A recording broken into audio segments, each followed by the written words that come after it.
This is November 24th, 2023. I want to welcome you to another installment of Psi Friday. And, the holiday season is upon us.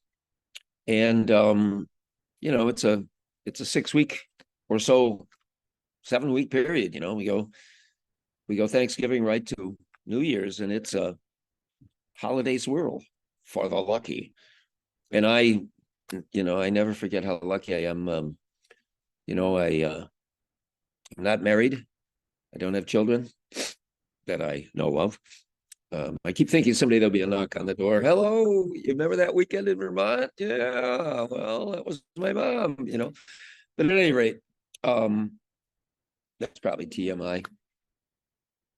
I'm going to talk just a little bit about holiday ghosts, holiday season, because with a lot of American families, the Christmas season is a great time for domestic ghosts. They see grandparents and lost children, and there's some. I thought for a long time that the two periods of the year for ghost stories, spontaneous reports, tend to be the summer solstice and the winter solstice. I first noticed this pattern in the South Towns of Buffalo when I was doing research for ghost walks. I noticed not only so many stories were coming from summer solstice, third week in June, third week in December, which is the solstices. Not only were so many stories coming from them, but some of the best, some of the very best that you can put a date on, because a lot of ghost stories, the witness tells you the story, and they're lucky to remember the time of year. They're lucky to remember the year. A lot of these stories are old. But at any rate, I'll tell you one of my holiday ghost stories. And I've had very few experiences that have happened to me that might be supernatural. I've had very few. They were never when I was looking for them. Never when I was in a house that's supposed to be haunted. Never when I was out on a hunt or anything. Never. And also, some of them kind of get buried in your memory. It's like you saw it, you didn't think much out of it, it didn't register, it was just a curiosity. And then years later, something happens and makes the connection. And you remember, man, I saw that. So, Orchard Park, New York. It's a glorious little burb of Buffalo. Orchard Park is it's got the reputation of a pretty yuppie, preppy place. And, there's nothing wrong with that. There's not a lot of dead wood over there. You're not going to get knifed for $5 on the way to your car in the parking lot outside one of the pubs. It's a very discreet community. And they used to have a pub at this classic Corners called the Four Corners. That was its original name, and it's always kept at the Four Corners from the settler days, right around 1800. And they had a pub there called the Orchard Downs. And the foundations of that pub went back to like 1811. And many parts of the building were 200 years old. Famous people would have, without question, partied there.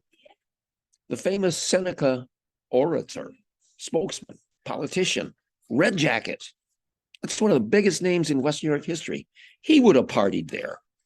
He spent a lot of time on the nearby Seneca community. He would have walked right up that road. And Red Jacket, the notorious dipsomaniac, he caught the liquid plague. Red Jacket would have popped into that pub. But anyway, the story about the Orchard Downs goes like this. Every Christmas Eve, anybody back visiting Orchard Park who had gone to the high school or even been of high school age while living in the community, they were welcome to meet up at the Orchard Downs. The pub would be packed with people you had not seen in years, because Orchard Park's a very starburst community. Not a lot of people who graduated that high school still live there. I would bet you 10%. Whereas with East Aurora, my community, it's dramatically greater. Yeah. But Orchard Park, So it's a Christmas Eve, probably 10 years after I graduated high school. I'm by that point a young English teacher in South Wales, New York, which is not far away. I'm teaching at the Gow School, country boarding school for dyslexic youth. And Christmas Eve, my parents lived walking distance away, which is always handy if you're planning to drink. And because I could crash there if I wanted. So I met a couple of my old buddies at the pub of the Orchard Downs. Place is packed. Packed. You can hardly get between tables and pubs and as I hit the men's at one point, probably 10 in the evening, I leave my buddies at one bar. I walk by on the way to the men's. They've opened up another bar. It's kind of a horseshoe, kind of an arcing bar, not huge, but they had to. They were so packed. And it's like three deep, men and women waiting to get drinks.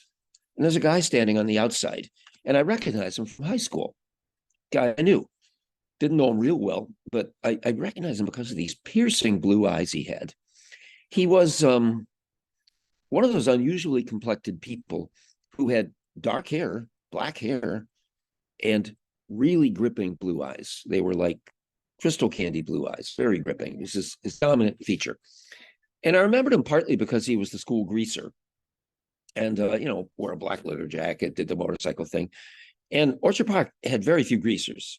They had hippies, they had preppies, they had some farmers, loads of jocks, had artists, but he was about the only greaser in my senior class. And I saw him, and we'd always gotten along, never had a problem. I saw him, I mean, he wasn't like a dummy or anything. He just liked the jackets and like the Born to Run look, And I pass him and we nod, and he didn't say anything. And he's standing on the outside of this group of guys at the bar, like he's involved in conversation, and they're trying to get a drink and they're ordering, he's just standing there. So I walk by and visit the men's, and I come back and join my buddies. I didn't see him the second time, join my buddies, and I find them talking about everyone who's back. Who have they seen that's back? Who's here tonight? And I said, oh, I just saw so-and-so. And a couple of them didn't live around here. But the ones who did kind of looked at me like, you sure about that? He was killed in an a motorcycle accident last fall. And at the time, it just registered with me as a curiosity. I just said, oh, geez, I thought I saw him. So it's 20 years later, I'm doing research on supernatural folklore in Orchard Park, in the town of Orchard Park. And I had a couple of old hands that I talked to. And then one total stranger who I'm interviewing goes, well, there was a tradition at the Orchard Downs, which has since been torn down, thanks a lot, replaced with another building. But the woman said, there's a tradition that anyone who had died, anyone who would normally be going there, who died since the last Christmas, would put in an appearance there. They would arrive, and someone would see them. And I started reflecting on that, and I contacted some of the old timers I had been talking to, and they all said, "Oh yeah, that's right, yeah." And I got two real insights out of that. One of them was, I was trying to figure out, why didn't I hear this legend before? And I think the answer is because unless you saw one of these after-death apparitions and you were from the area and you knew what you were looking at, unless somebody made the connection for you, it wouldn't have entered the folklore. And plus, because the community is such a starburst, people are living all over the nation or maybe the world now. But the other thing I thought of, the revelation I had was, wow, if somebody had not reminded me of that tradition and made the connection for me, I never would have remembered that moment. I think ghost experiences, the real ones, might happen like that a lot for people. It's buried. It doesn't register at the time. It's buried, and then something triggers it, and you realize, oh, that happened to me. So anyway, my friends, I think I may have already gone a little bit over my time. I want to wish you all a wonderful Thanksgiving, a tremendous holiday season coming up, though I will be joining you another time or two. You can't get away from me. But it's once again another installment of Psi Friday with Mason, representing Spirit Way Project. Over and out. Have a great Thanksgiving.